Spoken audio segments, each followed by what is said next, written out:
Welcome to episode 15 of Rubbish Talk with myself, Alistair Meldrum. And myself, Jane Bond. And today we have Scott Butler from an organisation called Material Focus as our guest. Now, Scott is an expert in all things waste, electrical and electronic equipment and how these materials are recycled and recovered.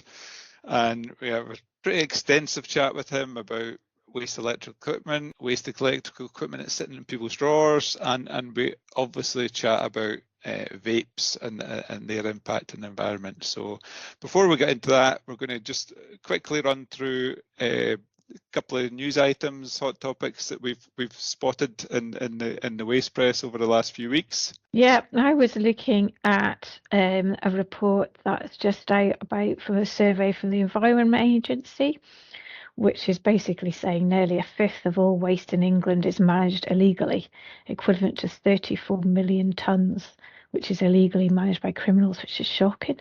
I mean, they say where there's muck, there's brass and all that, but is it because we just haven't got the resources required for the enforcement? I mean, there's the environmental impact as well as the organised crime impact and everything. So I guess it's just trying to do the right thing, isn't it, really? Yeah, There's lots of people there. I think there's a real challenge that the Environment Agency, SEPA in Scotland and so on are probably don't have sufficient resource, but there's also the reality that, landfill tax, if you can avoid paying landfill tax at £100 a tonne, then there's a lot of good money to be made, and that encourages criminals into the sector, which makes it really challenging. The other one I spotted was from Northern Ireland, and they've done a big lot of research and work into what brands make up litter, and they reckon that 50% of litter comes from 4 brands, and they are Coca-Cola, Red Bull, an organisation called Mondelez, and AG Bar, which makes the famous Iron Brew. I didn't actually know what Mondelez made, but they have dairy milk and sweets and all the things that they've got a whole number of products under their name. But the other interesting thing they've picked up is vaping products, which again we'll talk about with Scott later on, make up 2% of the waste of litter.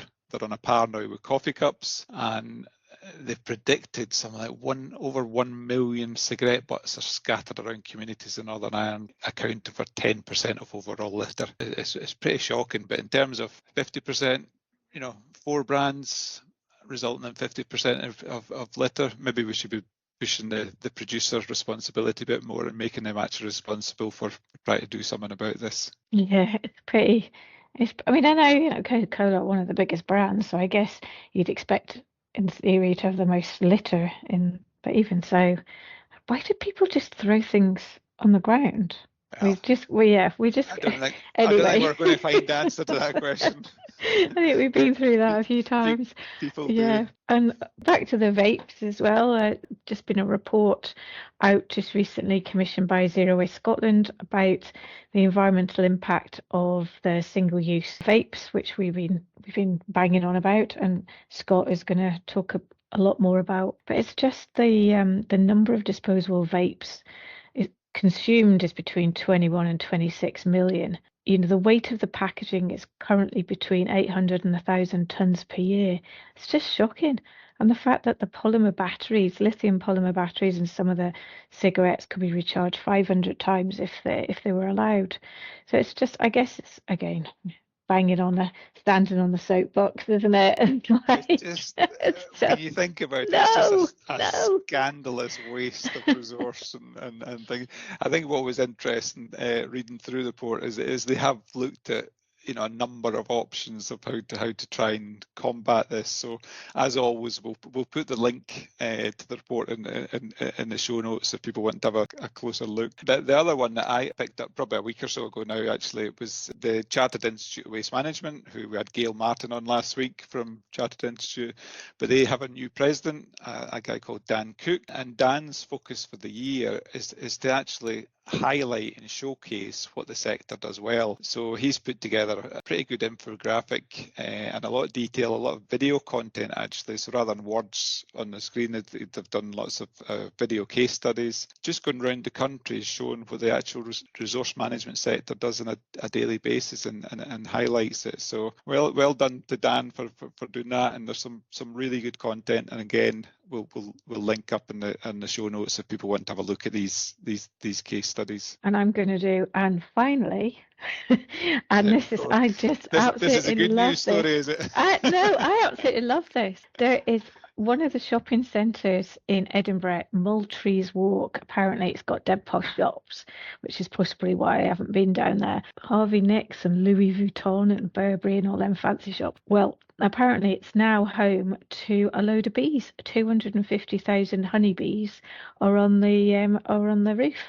And I just find that brilliant. There's all these honeybees going to Princess Gardens, Holyrood Park, the Meadows, Inverleaf Park, all beavering away, getting the honey and taking to them on top of the There's a business called Webster Honey from Kinross, which just sounds like a great idea, me. They'd be selling. I'm sure they'll be opening a honey shop there as well at some point. If you go to ACS Clothing, who are based, I can't remember where they are, someplace in the Central Belt, they actually have beehives on their industrial estate, and they actually produce honey. So I have got a jar of honey in my house that's produced by ACS Clothing.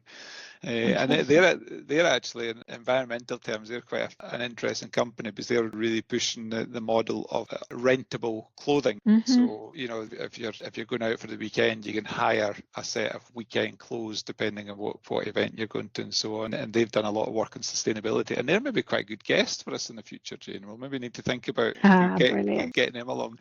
But no, I do like the bees in Edinburgh. So there you go. Yeah, absolutely. So just be careful of the bees in Edinburgh. Anyway, enough from us. As I said at the start, Scott Butler, material focus, fascinating insight into his world and trying to change behaviours about waste electrical and electronic equipment. I'll get my tongue around that yet. And we do talk about drawers being stuffed full of waste electrical equipment. So if you do have such things in your house now, after listening to Scott, you'll know what you need to do about it. So over to Scott Butler. Hi Scott, it's nice to see you. We've got Scott Butler here from Material Focus. So we're gonna go through our 20 questions with you, Scott, and hopefully we can have a chat about your waste experience and all those other things. So for a bit of background, can you tell us who you currently work for and about your organisation? Sure.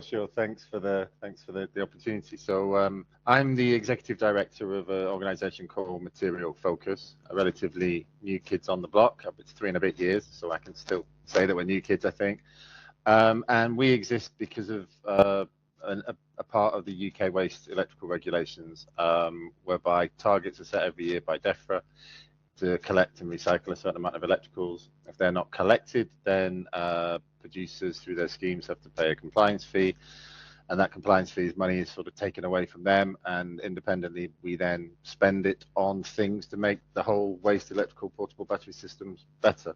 And we do that in a few areas. We fund insight, so quite technical research, through to more market consumer awareness research.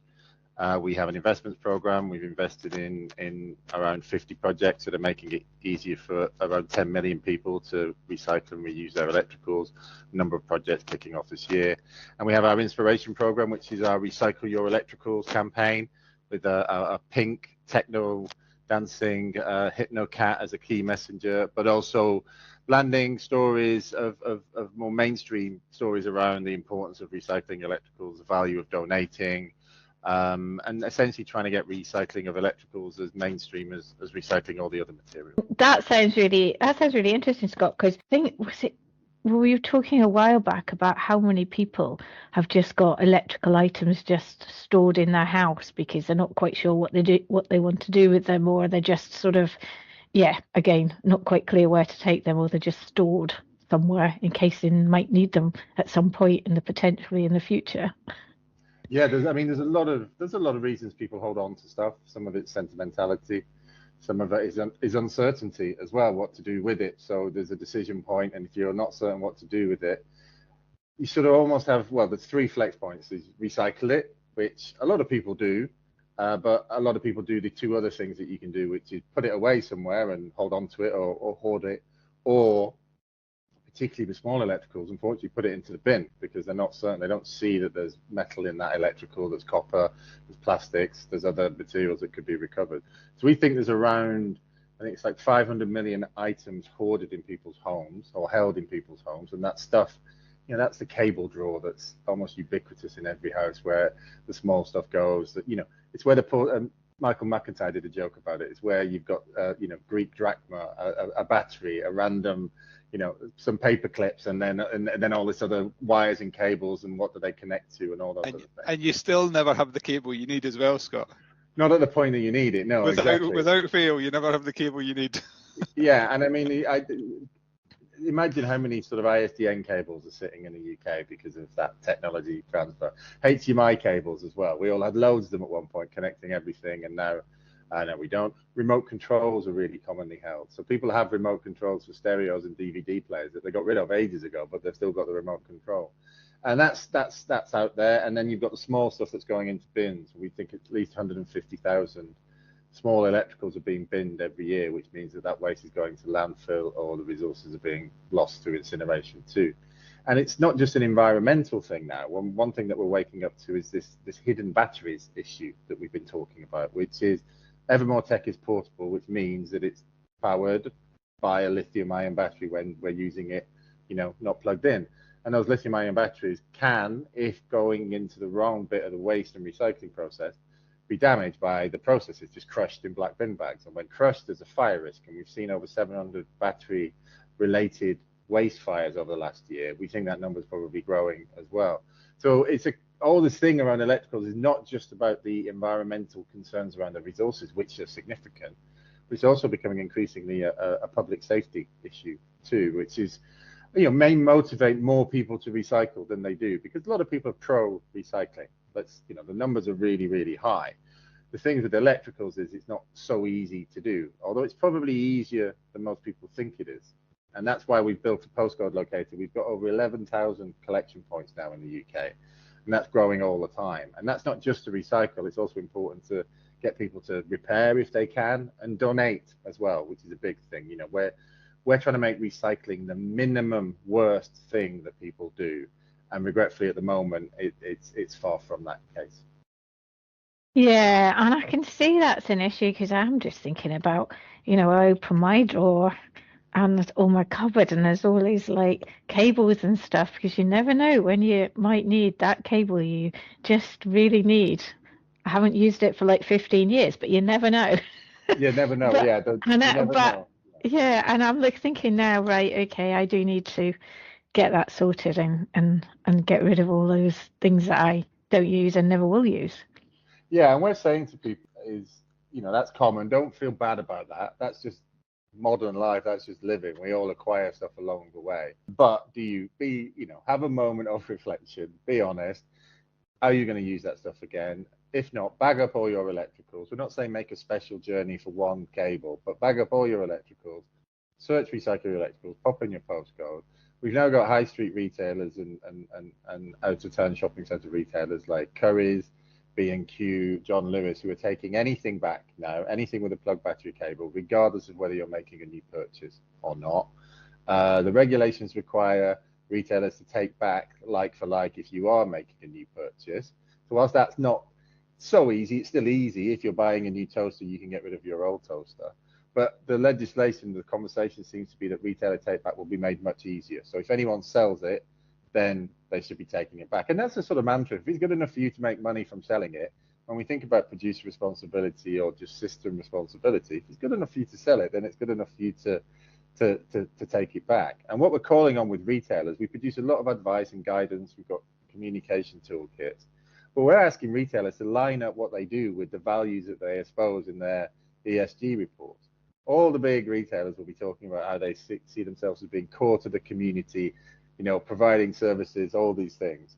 Just take back batteries, take back electricals, and you know, the new sort of kid on the block, again, the enemy here maybe potentially is the single-use vape, which everyone's been talking about over the last year or so ago, which is, you know, they're being sold left, right, and center, They're not being recycled or taken back left, right, and centre. And we just want an alignment of that. And retailers are increasingly important, and they can be part of their community by supporting their communities and in making it easier for them to recycle. Yeah, I think that's such a good point. We can put the link on our show notes, can't we, Alistair? And then, and I'm going to use that link when I've got off this call to see where I can take all my stuff. But I know we pick up on vapes quite a lot in our chats and everything like that, because we do loads of waste composition analysis and finding these disposable vapes, from one or two to now like 200, 300, that kind of thing. So in theory, should they be accepted back then? Are they, electrical items that you should be able to take back somewhere when you finish with them? Yeah, they're like anything with a plug battery and cable, an e-cigarette, a vape is an electrical and is covered by the regulations. It's very clearly set out the roles and responsibilities of the players. The retailers have a requirement to take back like for like, so which is an obvious point. If you're going back to the store, then have a collection box in the store, and the retailers then have to get it to the recyclers where the bill would be paid for by the producers, or often in the case with vapes, it's the first importer who's the first UK business who can have laws applied to them. But what's happened is for 2.5, 3 years while these things are being sold, none of that financing was happening. It was basically non-compliant. So everybody was busy enjoying the profits from the sales. And in a classic sort of Adam Smith, neoclassical economics, the externalities were not being covered. And it's like the pollution from the old factory. The vape pollution was not being paid for by those who have been profiting. And we spent a year now, we did some research last year that revealed the scale of the challenge. It's 2 vapes a second being thrown away or littered. It's probably a lot more than that. That's the truth as well, because we've done market research and people overstate desirable behavior. So in the second you ask somebody, do you throw away that vape? Most of us will go, just cognitively, we'll go, no, whilst realizing that we have done and we feel bad about it, but we're not going to admit it, even in an anonymous survey. So the scale of the challenge is huge. You've got hundreds of millions of these users of some of the most precious resources on the planet, and also dangerous potential fire sticks everywhere in the wrong place. Hardly any of them are actually in the right place. And the industry as a whole is responding, but incredibly slowly. It's responding with words and not actions. And the biggest pressure I think that can be put onto this is through the public, by getting the public to take them back. And what we've seen is some of the major supermarkets 2 or 3 months ago started to put, because pressure came from government, from the public, and from us and the media, start to put some bins in, vape bins or buckets into stores. I went around looking at where they were. They were tended to go in, as we know now, most supermarkets, it's automatic checkouts, and then you have theoretically you have 3 or 4 manned staffed tills, and then the one in the corner now seems to be where all the parcel drop off and pick up and all the delivery pickups are happening, and it's very messy in those corners. And the vape bin, I've got a local Tesco Express. The vape bin arrived. I'm sure it's the case. There are other supermarkets are available, and they're all doing the same stuff. But the vape bin sort of arrived. It got shoved into the corner. There's had no signage around it. And the next time I went in, it had like 3, parcels on top of it. Somebody was dropping off or delivered. The third time I went in, which was about a month later, it's disappeared. So I think that the public pressure could be there, and what we're trying to do is get those who vape to be aware of the fact that not to feel guilty about vaping. We're not in the issue of public health, and there are other issues around vapes and child marketing and stuff like that, of course, but we're focused very much on the environmental thing, just trying to wake up people that they should be recycling these. They are really electrical, and that should then put pressures on retailers and producers to step up and do what they need to do. But it's attrition sometimes, these things. It's not change overnight. It's certainly not change overnight. Yeah, no, it's something that's happened really quickly, hasn't it, as well? Popularity of vapes over the last 2 years has just exponentially exploded. And I know there's a recent report out from Zero Scotland about vapes, and it's saying in the 52 weeks to early April 2023, the number of disposable vapes consumed in Scotland was estimated to be between 21 and 26 million units. That's a lot of units, isn't it? And Yeah, you it know, is. and I mean, initially all this was from smoking cessation point of view, but you're getting all, you know, kids and a lot of under 18s and that kind of thing. Anyway, I mean, we can it's a rant on rich, our yeah. soapbox for a long time about this. It's a rich theme, the whole vaping industry, because if you think about the role of big tobacco marketing and all these things, you're also, cigarettes aren't great from a littering and waste and environmental perspective too. No. But yeah, I think where vapes is interesting is that it poses questions about how robust existing regulations are in relation to products getting to market without any check or balance. Because, environmentally speaking, you could make a case for this to be the most environmentally damaging product ever made because of how it's distributed, the millions of the items. So alone, it's a waste of, you can argue it's a waste of resources, but then you've got the benefit of the public health thing. But when you've got alternatives that already exist, the vape market had established, it had rechargeable units where you could fill the liquid yourselves, and it was in a sense, it was its own subculture. What's happened with the single-use one is it's gone mainstream, and it's a bit like a new boy band or a girl band. It's a bit like when the Beatles first came. It's just, it's vape mania at the moment, and they're everywhere. The one hope, which is naive, is that maybe all boy bands and girl bands, the moment passes. But vapes can be sold without any requirement on there are legal requirements, but in terms of you don't have to register to sell a vape. But how did this product get to market? Because nobody considered the environmental impact of these when they were launching this product. And we started to have conversations with producers and importers who are waking up to this, but really, the ignorance is not a defense in a sense. And it's just really that it was so attractive and profitable that I think it created blinkers. And then I think what's next? It's that Donald Rumsfeld, the known knowns and the unknown unknowns and the unknown knowns or whatever. Tech and innovation stuff is happening all the time. What other products are coming that we don't know about yet that could have a similar challenge imposed upon them? Because if those products come to market and nobody's prepped for them, we've got exactly the scenario that's happened with vapes, whereas there should have been lots of financing because we have regulations that link to this. But there's no money in the pot to solve the vape problem yet. And despite the Environment Agency and government having at least a year's notice, because I did the work and shared with them, and a list of all the producers who weren't registered, we've seen tiny incremental changes in the odd company coming in and registering. But have we seen real concerted action? When you are out and about, are you seeing in your local co-op or your local Sainsbury's a vape bin and a nice sign saying recycle your vapes here? And the other thing with the solution as well is it's not just around retailers, it's around where people vape, and it's about getting a bit like cigarette, but containers on the top of bins. Not just about having vape recycling points in retailers. It's also really important that we have them in public spaces and places. So that's around parks, it's around beaches. We've been talking to people around beach cleanups where more vapes are arriving. And maybe it's around colleges and, dare I say it, schools, which is a bold thing because obviously school children shouldn't be vaping.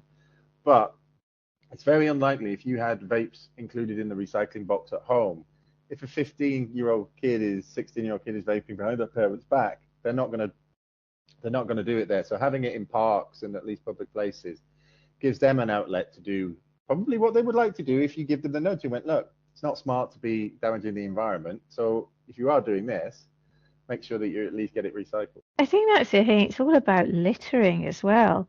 And we've been going on about littering for quite a while. And the fact is, why do people throw things on the floor? It's like, realistically, why? But anyway, we can do that as well. Well, that was the camp about the A roads, isn't it? There's a lot of controversy now around the A roads across the UK where people are throwing out their fast food takeaway packaging and stuff like that. And yeah, why? And I think it's, it never goes away. I mean, the important thing here is that before we existed 3 years ago, hardly anyone was talking publicly about recycling electricals. So you've got to build a campaign, and why we built a campaign like we have with quite a strong messenger is to try and cut through, because it's a noisy world. And that's why the comms around environmental issues, around waste and recycling and littering, are constant. But we've also had quite a weird, there's some weird knock-on impacts, I think. I don't know how you actually quantify them properly, but it's more anecdotally. But, we had a long chunk of time where people were being told to stay indoors. And I wonder whether at that point, relationships, that affects relationships with environments in general. But it does seem crazy to most people. But I think that people would just throw stuff on the floor. But I think also there's a point is that it's a small amount of bad behavior can have a big impact too. And of course, in times of cost of living crisis and public austerity, combination of that, and then people, local authorities not necessarily being financed to be able to clean up this stuff anymore, and it can quickly get out of control. It's like an empty house. How empty houses get old really quickly, and it doesn't. I've never really understood that, because nobody's using the house. But an empty house can look abandoned very, very quickly, and there's maybe here it's so visual, then it becomes visceral. But it is a strange thing that so many people seem willing to litter without consequence. There you go. There we go. Lots on vapes and batteries and litter already. I'm feeling guilty already about all my stuff in my cupboard. So Scott, you're obviously an expert in your field in terms of the waste electrical material. What brought you into the world of waste management? I was sorry. You've got a barking dog. That's okay. Barking dogs are allowed. I was I sort of left university. I did a geography degree. Not much of a plan. Came down to London with a girlfriend at the time, and just was in London messing around. I started working for the Royal Mail, which was a international freight job. It was quite interesting, but I'd landed into it. And then I thought, actually, I was really interested in environmental technology. So I retrained. I did the Masters at Imperial in environmental technology. I was particularly interested in the time in renewables. And from there, I got a job as a curator at the Science Museum. So I was an associate curator at the Science Museum in the energy department, which was pretty cool. Not as cool, but like anything, it's a job. And I remember the worst time, my office was on the 5th floor at the back of the museum. And any school half term, it used to take me an hour and a half to get through the museum, because despite the fact that the Science Museum is full of wonderful exhibits, the lifts are the most interesting bit for most school kid groups. And they just spend all the time pressing every button on the lift, and then it'll take you an age to get through. So that was really good. But then I was starting to think about, you don't make money as a curator, I guess is the truth. So I looked for some other opportunities and landed at Samsung in the UK, so Samsung Electronics, looking after their sustainability affairs for the UK and Ireland. And it's when Samsung was starting to grow. So they were doing for those with memories, they were doing the slider phones at the time, which became really, really popular for them. And it was also when we were moving from CRT into flat panels. So, and that's another bit where they got really strong. And at that time, the waste electrical regulations and the rust regulations and the battery regulations were coming in. I was looking after their sustainability affairs, so that dragged me towards those opportunities. And then after 3 years maybe at Samsung, the UK regulations were coming in, and I'd made some contacts with an organisation called the ERP, the European Recycling Platform, who needed to set up a compliance scheme in the UK. And that for me was just a great opportunity to build a business, really. So I moved over to them and was with them for a good 10 plus years, building the scheme in the UK. So one of the largest schemes in the UK, packaging added to the menu, batteries, moving into more consultancy services. And then also worked at the European level with them, building new products and solutions. And then, this opportunity sort of came along, and then combination of all those skills, communication, the technology background, working for the consumer electronics, but also working in the waste and recycling bit of it, and just to take this challenge on, the fastest growing waste stream in the world, electrical waste. I don't think that's talked about enough. I think those in the industry talk about it, but I don't think the rest of the world sees it. And then tech is everywhere. Tech is so valuable to our lives. It delivers so much value in terms of productivity, in terms of leisure, in terms of connectivity, support, health, finance, all these things where it's amazing.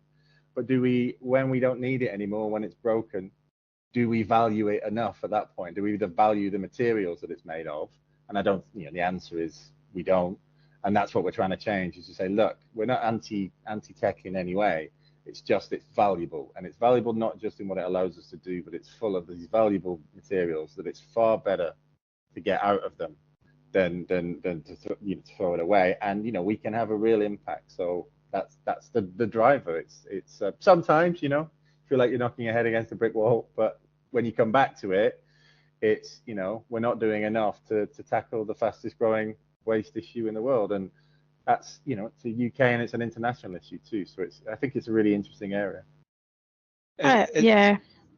Sorry, I was going to say, Jane, is it worth, Scott, stepping back a little bit? I know we understand, I think one of the things we're trying to do this podcast is we understand quite a lot of these things, but sometimes the big bad world doesn't understand how things work. So in terms of sort of compliance schemes, can you sort of summarize how they should work? And so if a retailer putting, toasters onto the market, what are their responsibility, and what are they meant to do or not meant to do? So in the UK, we've had waste electricals regulations for a number of years, 16 now, I think, and it puts a responsibility. Those regulations put responsibilities on a number of stakeholders in the system. It's essentially called producer responsibility legislation, extended producer responsibility legislation.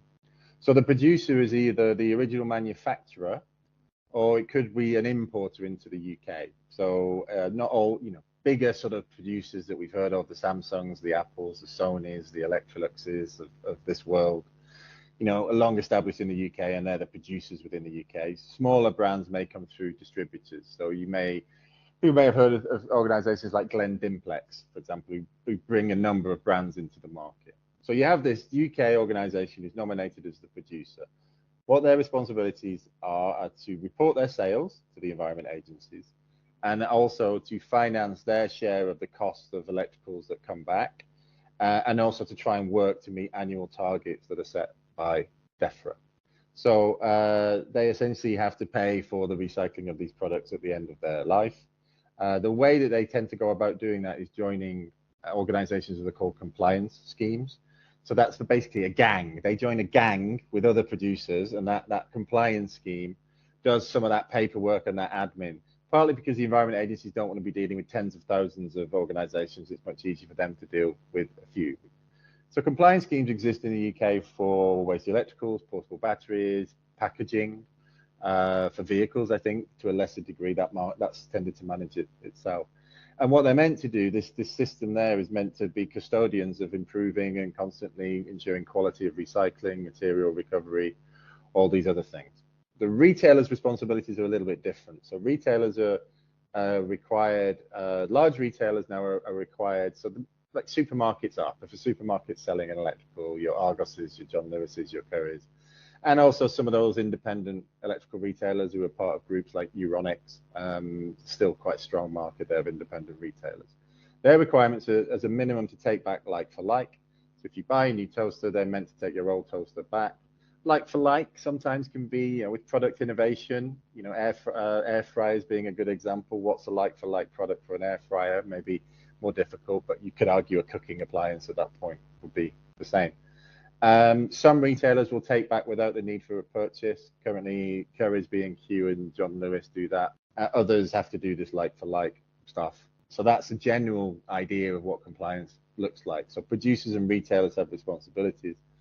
Compliance schemes as well also collect from local authorities. So the foundation of the system is the local authority network, which is underpinned by the regulations, and their compliance schemes make relationships with waste disposal authorities and will clear their sites.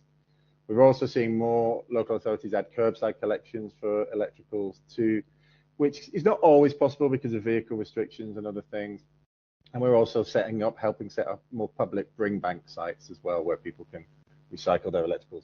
Perfect, thank you. We quite often ask if they intended to end up in the waste industry, but it strikes me you might think you're not actually in the waste industry. You might think you're in the electronic industry. Oh, I don't know. The resource industry as a whole, yeah. I mean, no, I come at it from that tech side, but no, I think every sector has to be interested in the waste and the waste it produces and the resources it uses. But I think I'm also in I'm in the behavior change sector as well. So a big part of what we do is trying to change people's behaviors, and that's science communication. It's taking quite complicated issues and trying to cut through.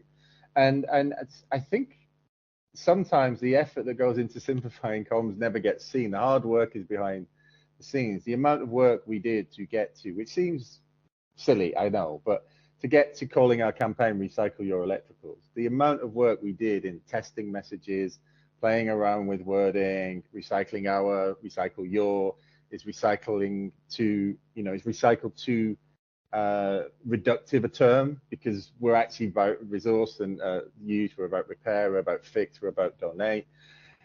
A lot of that's it's a lot of hefty work and a lot of round tables and a lot of back and forth that gets you to that point. So I don't know. I've got nothing against the waste sector in that regard, but I just see myself as part of I guess more the environmental sustainability sector as a whole, because a lot of what we're doing can be transferred across, and it's just trying to take complex stuff and make it simple, but also try and fix things like making it easier, just simply making it easier for people to do the right thing. We were talking last week, weren't we, Al, or last time, about fad tech and how, everybody's got these fads that come through on technology, like popcorn makers and waffle makers and all these things, ice cream makers that you use for like 10 minutes and then you put into your drawer or your cupboard and it's right at the back and you never use it again. So yeah, well, that was us. That campaign was us, that we did a fad tech campaign, which is, the bread makers, the popcorn makers, the spiralizers that end up in the back. And again, I think what we're trying to do with this campaign is be positive. I use a phrase that unapologetically positive sometimes, because it's not about people feeling guilty. We're not guilting people we all suffer varying degrees of guilt for whatever things we do on a regular basis. But this one is just, look, it's fine that you've got that, but release it now. We're sort of release the burden. Let it go. Let it go. The Elsa quote. Yeah. I was going to say there's a song about that. Because it is challenging though, because I've got a set of wireless earpods that I love, but one of them, the right-hand one, doesn't recharge. And I actually had it in bits today. I'd never taken an earpod to bits before, and there's a wee tiny battery in it, and there's nothing obvious that I can see with my limited expertise of what's wrong. So I'm going to have to either manage with one earpod or throw them away, recycle them, and get a new set. You can buy single ones. You can buy single ones. Can you? Yeah, I made a. Yeah. We looked at it. It's crazy because they're so. I mean, they'll be double the price. Yeah, it's 80 quid for one, I think, if you buy the high-end ones. I made a sort of a comment. I think the other thing you could probably arguably do is take a trip to London Underground lost property in Baker Street, and then just ask if they got an earpod. It's like going and ask if they've got a black umbrella. I'm pretty sure that they'll have a black umbrella there.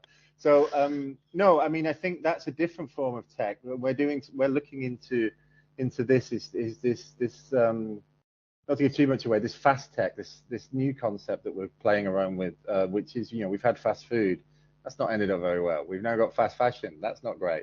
Are we entering an age of fast tech? So suddenly we've got these, not the high-end items there, but if you look online, and my social algorithms are a mess because of all the research that we've done with vapes recently, and now it's in this fast tech place. There's loads of stuff that's being pushed onto market, low cost copies, tech that's less than £5. You can go into some of the, Flying Tiger and Primark, and you can buy earphones for £3. It's this stuff that's being almost sold as disposable. And again, the sort of bête noire of the day is vapes.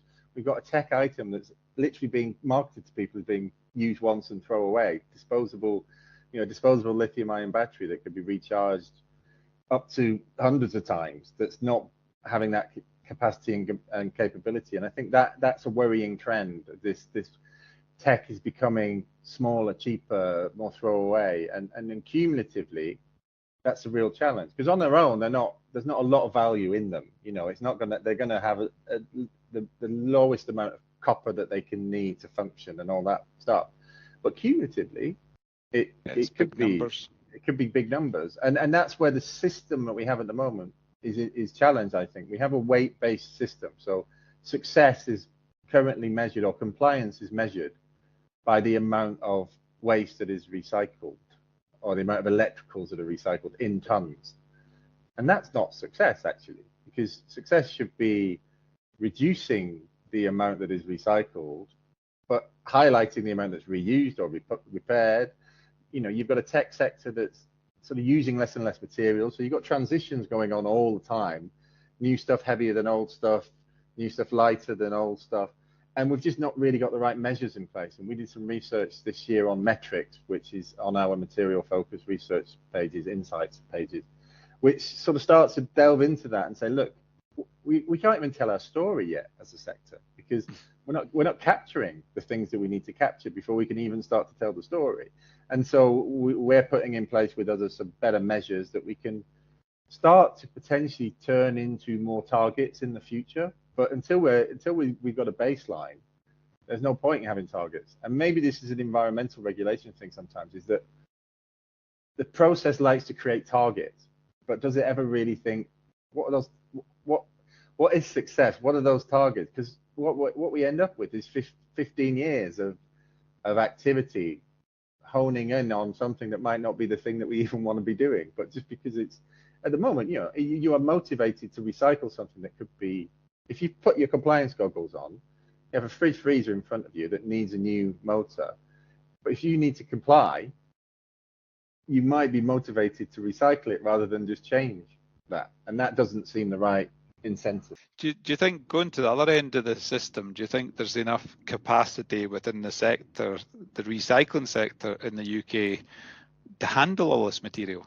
Or have we got enough capacity there, or have we got enough tech to actually physically do the work? I think so. There's a strong, vibrant electricals recycling sector. Like any sector, it has its good, it's good and it's bad. I think around the margins there's still too much questionable activity, and this is partly driven by a compliance system where you have evidence notes and things like that, which can create sort of grey markets which don't help. But from my experience, the research that we've done, yes, the capacity is there. They've got some good, solid, large and medium-sized, group and independent recyclers. I think a benefit to them would be a bit more certainty around the system. I think everybody would want certainty. And I think certainly in terms of innovations, that certainty is a big part of that. Who's going to innovate? But there's things that are coming around critical raw material recovery, small-scale modular solutions to recover material here in the UK rather than shipping it to the continent. That's an interesting development. But capacity-wise, I think we're pretty confident. The tricky bit is with newer technologies that come on. And a vape, again, is a great example of that we've got this new technology that's arrived, different shapes, sizes, colors, all varieties under the sun, all materials used. You need time to be able to sort of get your efficiencies to deal with that, not least because it's a tricky item to deal with because of the hidden batteries. And going forward with more portable tech coming through, I think that's an area where we're focusing on battery risks. We might need to do a little bit more together to figure out what's the best method. Is it through infrared, or is it through AI or other things to try and get a handle on that battery risk? Because no matter what we do, more portable batteries are going to come back hidden inside electrical, because we just know that that's the trend. It's such a big fire risk, isn't it? Because I was looking at something that said that there's a battery plant that had been opened down in Wolverhampton. It went on fire on the second day or something. Yeah, that's right. A Poor lithium-ion battery recycling plant, Wolverhampton. First day after its official opening, and there was a fire. You know, I mean, it seems like it's all right now, but you know, you just think there's such a risk there, isn't there? Especially if it's hidden in amongst lots of other rubbish and waste. I think the challenge is to get the balance right. Is that, you know, we're carrying these products around very safely. It's really around how they're handled, and risk can be managed. You just need to be conscious of it and then put the processes in to manage it. So it's really about making sure that as few hidden battery electrical items are in the wrong place, which is black bin bags and all these. So that's that motivation. Make it easier, tell more people about it, get them into the right place where they can be managed correctly by the right people who are prepped for them. It doesn't mean that you will never have, you know, have an incident, but it's just really having a fit for purpose, reflective of the risk. And one of the concerns I've had, and we try and manage closely, is not to paralyze people as well by uncertainty and you know, accidentally by fear. The thing, well, try and get the context right, because otherwise, what do I do with this? They might well just put it back in the drawer, and we're trying to stop them from not putting it in the drawer, but they might see that the drawer is the safe place because nobody's going to crush it there. I think the thing with the lithium related battery fires is that when they pretty safe isolated units, but when they go big, and it's often they go when they're surrounded by combustible material, which is on a waste truck. And we've got footage of waste vehicles with batteries, with fires coming out the back side of them, going down the public street. We're actually doing a campaign, rebooting a campaign next week, or this week indeed, which is hidden batteries, where we've done a joint video with the National Fire Chiefs Council, a bit more drier, sort of straight to camera safety video, which we're sharing with anyone and everyone to try and get them to get that message out. So that will be a growing area of conversation for us as Recycle Your Electricals, is honing in on that risk and using that as a way to just motivate. And it might motivate, very few people are pro public waste fires. So it sort of motivates different people who might not be motivated by environmental issues. They might be more pragmatic and say, actually, okay, I hadn't realized that. Yeah. And I think it's common across, the thing here as well is that one of the challenges we've had with tech is, like, a lot of the time tech is really shiny and clean. You know, if you think about games consoles, they're sleek, they're slick. They're not designed to let you know what they're made of, or what you know, dangers might lie inside. So it's you know, for some types of products, it's a big leap to get people to think that they're even electric. We have people respond to surveys who didn't clock that an electric toothbrush was an electrical appliance because they thought of it as a toothbrush. You know, the earpods we were talking about earlier. Of course, they have to be electrical because they need to be charged. But there'll be a lot of people who haven't really connected it up. And then things like earphones.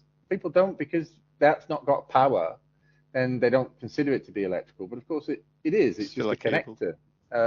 So that's where anything with a plug, battery, and cable comes from. Is to try and just cut through as a whole that these things are, you know, electricals are everywhere and full of important stuff. Yeah, there we go.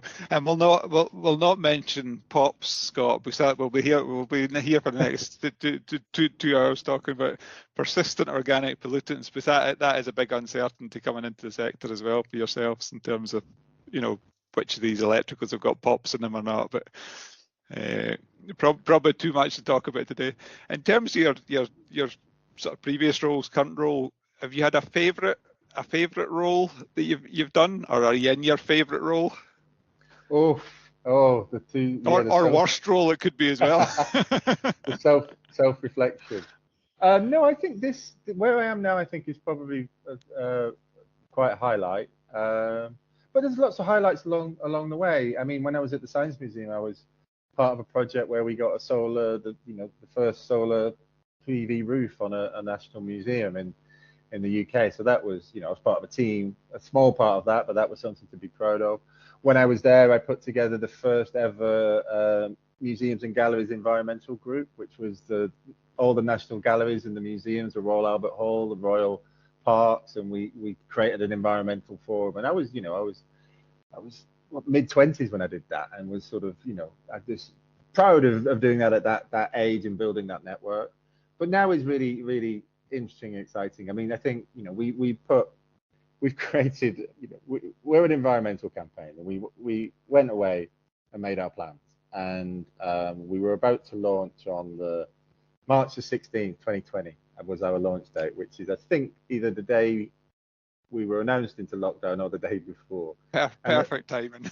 Perfect timing to launch a national communication campaign, getting people out of their houses to recycle their electricity. So as you'd imagine, we pivoted, is the polite word, we've pivoted since then. But sort of linked to that is we adapted really well, great team. I'm really proud of everything that we've done. But also the way that we did it, because we've taken something, how do you take recycling electricals and make it fun, engaging, interesting, sort of, a bit of a talking point. And we did that by creating this hypnotic cat, which was quite brave for an environmental campaign, I think. It's not what most environmental campaigns do. We made a decision to be really positive, bright, energetic. That idea bubbled away and it cut through. And I remember early days, a couple of local authorities going, oh, we don't like the cat. Our councillors are more of a dog person. You get some really weird feedbacks. And what was interesting is they came back to us a year later, having done a project, I won't name them. And they were like, oh, the project didn't really land because they didn't go with a cat. They went with their own communications. And we were like, well, all the projects that have gone with a cat have actually done really well. So we didn't say that, but I'm sort of sharing that now, but no names. But no, I think the proudest moment was the TV ad. We do all this other work, which I'm really interested in, technical research, but to launch a national TV ad with a techno track, a mad cat singing, it's like Doctor Strange, multiverses, and all these things. Yeah, that's an achievement. I was quite scared the night before, truth be told, but just to see the reactions. We were on TikTok. We got over 1 million views on TikTok, and the comments coming back from people like, dude, what's going on? I'm high. Why is this cat? HypnoCat, release my children and I will recycle my electricals immediately. One guy said, this is the best ad ever, followed by, this is the worst ad ever. I'm going to dump all my electricals in the sea. Marmitey, but we cut through. Now the journey continues. But yeah, I think we're now over the last 3 years working with a really good team. And a lot of range of partners externally as well. You've all committed to this. It's been really, really good, really heartwarming. I think that's the thing, isn't it? It's such a strong communication message, and it's behavioural change and education. It's like, how do you do that? It is. It's a lot of work like, behind the scenes. Yeah, it's a lot of work. Yeah. A lot of testing, market testing. We had, we had one plan at the start. That we market tested and just didn't cut through. So it's being prepared to let go of ideas. We were talking earlier about letting go of electricals. It's letting go of ideas sometimes based on evidence, not being too precious about it, thinking, because if it works for me, it must work for everybody. Recognizing the audience, shutting down voices. We sort of created a little bit of a bunker, if you will, deliberately, because we wanted it to be evidence-led, research-led, rather than being too worried about what might they think and what might they think. And because you'll end up, particularly on a communications campaign. I mean, I watch adverts very differently. It's very easy to end up middle of the road. It's very easy to be lost in that noise. And I remember, so we had a TV schedule of when the ads were playing. So I sat down and watched this TV show called The Bay on ITV. It's like a drama crime show. And I knew that we were live, we were on in the middle of it. And it was around Easter time, I think.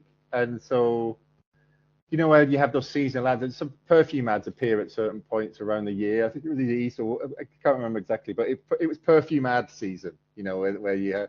So there was that terrible, in my view, that Johnny Depp Savage advert where he's in the desert. Always makes you think it should be called Sausage instead, because that's a far better name for perfume. It was that Then it was I am Hypnocat for 30 seconds. And then it was Miley Cyrus, a mad perfume ad that she does as well. And it popped, you know, that little ad popped in the context of that. And I think, yeah, it wasn't just a crazy idea. It was based on, it was a lot of science that went behind it, and you end up with that. And it gives me a greater appreciation actually of the work that goes into that type of comms. How do you get cut through? Because, oh, that was the point I wanted to make. You know, we put a good chunk of money. We're lucky in we don't struggle for funding per se, but from a communications perspective, we are competing with some of the biggest marketing budgets in the world. You're talking hundreds of millions of pounds, and we're all competing for the same thing: our attention, our engagement, to motivate us to act, and that's driven a lot of what we've done. Is how do we do that? How, you know, pound for pound, they talk about pound for pound boxes, don't they? You know, pound for pound, how do we get the most money out of most of that money that we've got? And then, you know, we go back and we'll refine, but I'm confident we'd be on the list of, if there's a list of the current pound for pound fighters, I think we'd be on the, you know, we'd be in the top 10. Excellent. So I'm kind of changing the subjects here a little bit now. We're going back to you now, Scott. So I'm presuming that your opinions and habits outside of the workplace have matched what you are, you know, what you're going through in your work. So there's no, you open your drawers, there's no bits of tech hanging around and all that sort of stuff. How do you champion your workplace morals in everyday life at home with your friends? It's nice to think. It's nice to think you think I might be perfection personified, but I'm certainly not. No, I have 3 teenage kids, so you know, as a family, we try and do our best. I've never been a big techie, so that bit has sort of been easy. Despite working in the sector, I've never really bought big, but you know, we have one TV. We've only had one TV and all that sort of stuff. I've got a drawer of electricals, but that drawer is there to be bagged up at an appropriate point. So I obviously recycle my electricals. Often we need them anyway. We hold on to them because we need them for photo shoots and stuff like that. We need our own bag of electricals to be able to demonstrate. So yeah, I'm not big into tech. I try and be mindful, try and buy smart.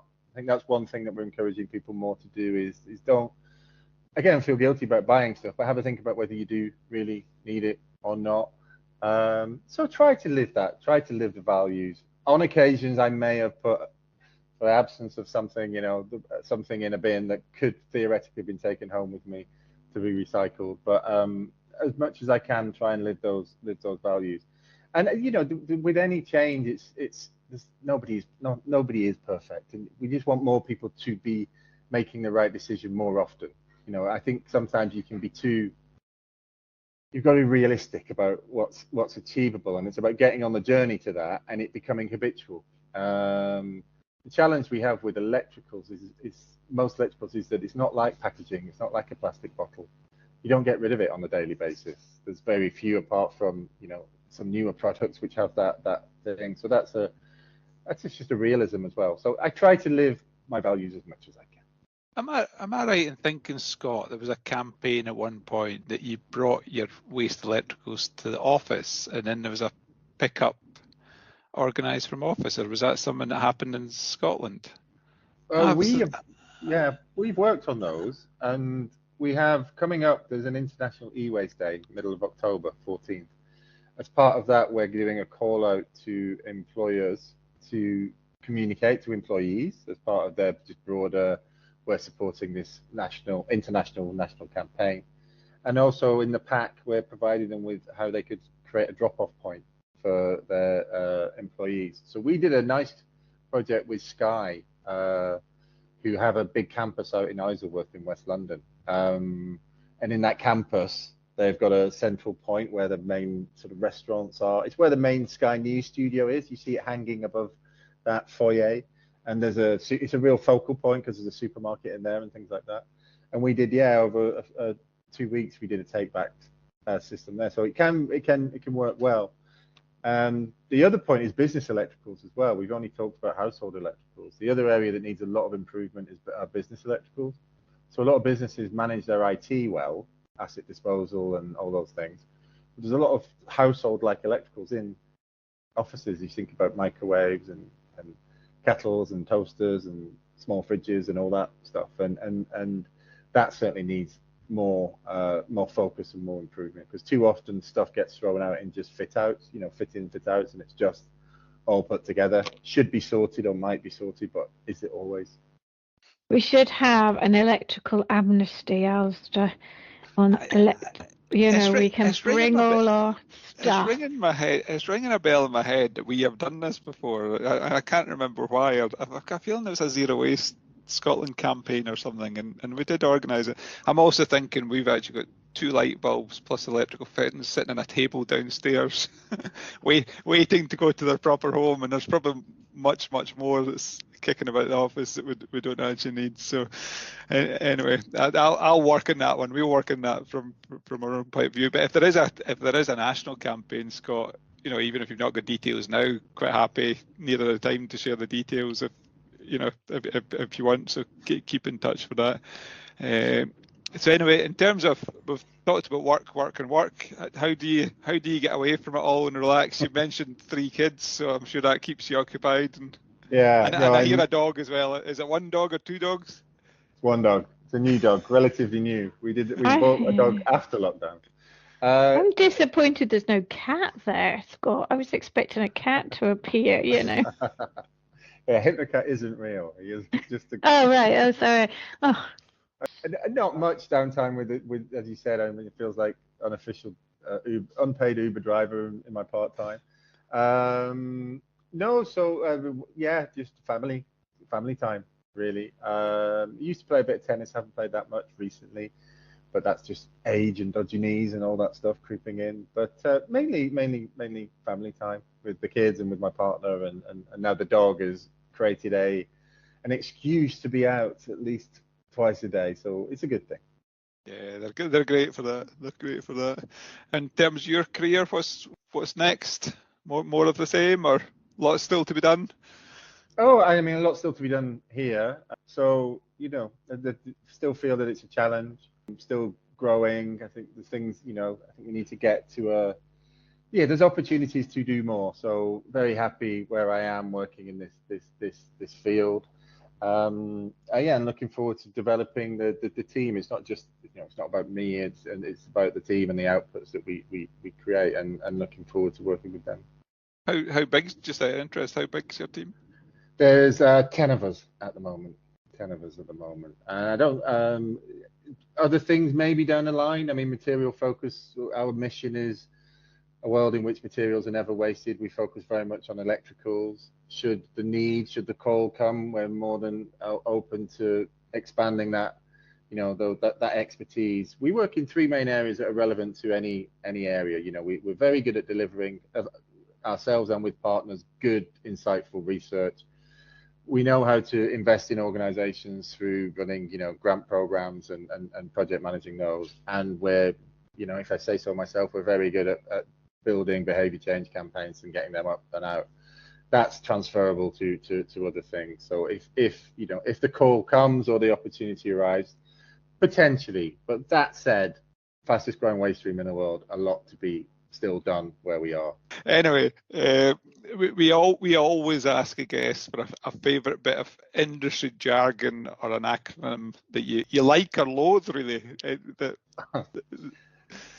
Oh, this is easy. Alphabet soup. I mean, it's the pain of everybody, and particularly I find with my team. So a lot of the team are coming through are not from the waste technical side. They're from the comms and the marketing side, and the first few months for them working in the waste industry, so they're just looking at me like, what the hell? The one I loathe is actually WEEE. The Waste Electrical Electronic Equipment. It's a horrible name for a piece of regulation. I remember when I first started off setting up ERP, I was in a shared office in West London. So, desk with everybody around. And we were, the reason I got to know someone who actually I employed after this was because he heard me talking about tons of WEEE, and he just couldn't figure out what the hell is he talking about. So I'm trying to get hold of 8 tons of WEEE or something like that, I think. And And I think it's become, I think the industry use it, and I mean, that's why we call recycle your electricals. Electricals is not a word. We sort of made that up because we were trying to find a way of cutting through, and electronics didn't really cut it because electronics sends people into more specific, more complex places. But it's we, the people refer to we all the time. And if you think from a public perspective, that's just going over their heads, or they think it's funny.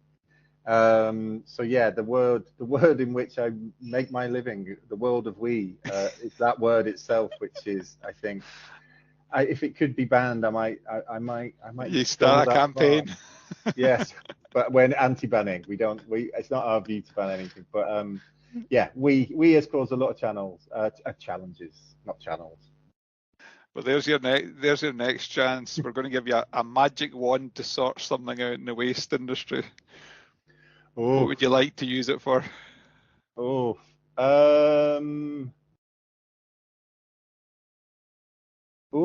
it would be, I think, retailer take back of electricals, just more simple retailer take back. The sort of an approach that if it's good enough for you to stock it and sell it, then you should be part of directly providing a solution for that to come back. And just that would give us such a strong network to be able to talk to and talk about. So if you buy it from somewhere, they'll take it back for recycling.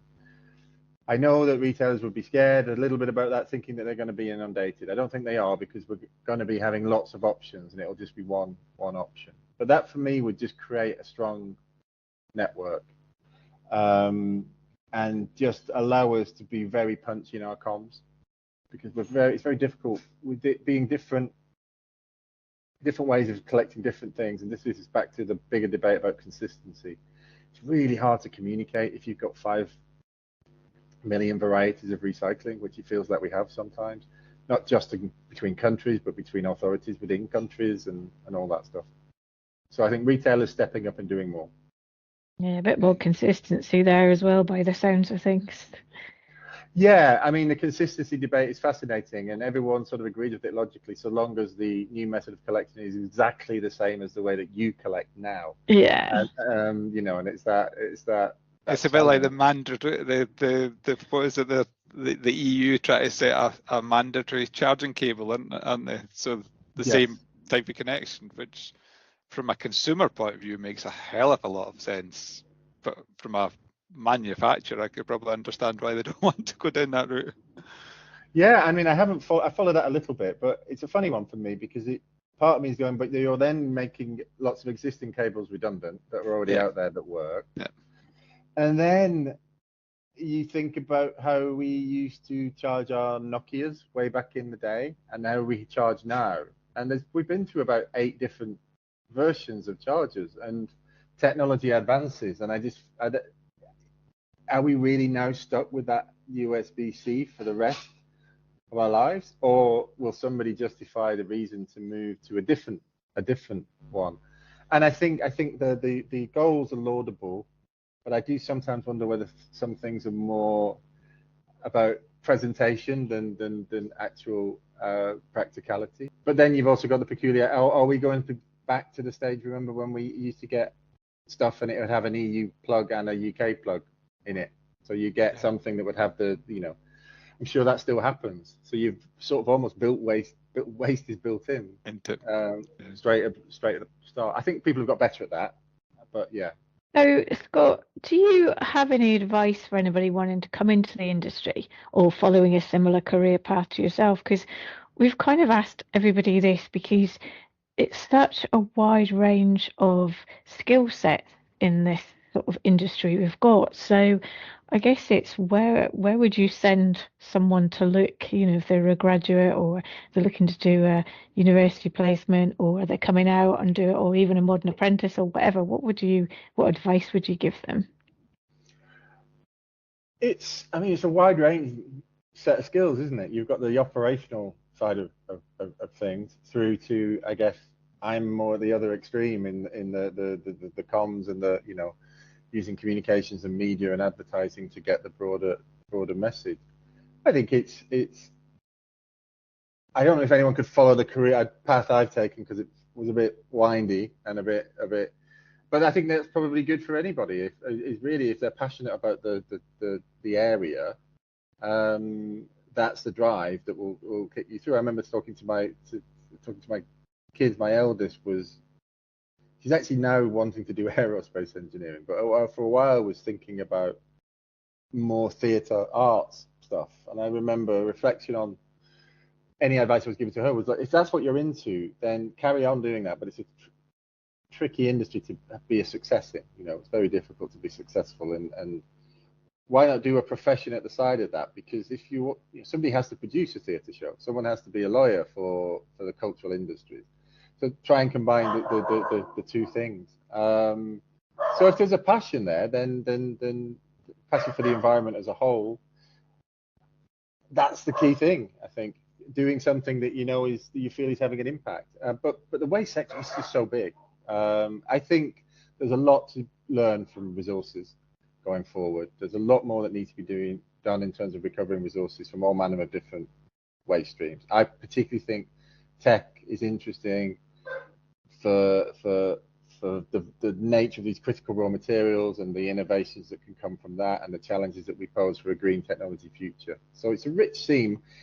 I don't know if I could give someone specific advice as to how to enter it, but it's full of opportunities, I think. Yeah. I think if nothing else, with every guest we've had on, Scott, has recommended the sector. So we're 100% of people saying it's a great sector, it's a varied sector. There's loads of different roles going forward. If you like acronyms, definitely join the waste sector. That should be There you go. There you go. Well, I think that's us. We've exhausted our list of questions, Scott. I think the whole waste electrical vapes it fascinates me in a way, because it's an area I don't particularly work in a lot. I'm aware of it just because I'm in the waste sector, but I think the whole area fascinates me. So thank you very much for all your time and explaining stuff so clearly for us. Yes, thank you very much. And before we go, we do need to know the dog's name, since the dog joined us for some of the interview. Yes. This is where have you heard of normative, determination? Have you heard that phrase? Yeah. So this is an example of normative determination, where you give a name to something and it lives up to that sort of name, or the name suits the action. Our dog is called Wally, and he both is on often occasions is a bit of a Wally, and he also likes to run away. So we're often saying, "Where's Wally?" So we've made that disaster with the naming. So Wally is the dog. There you go.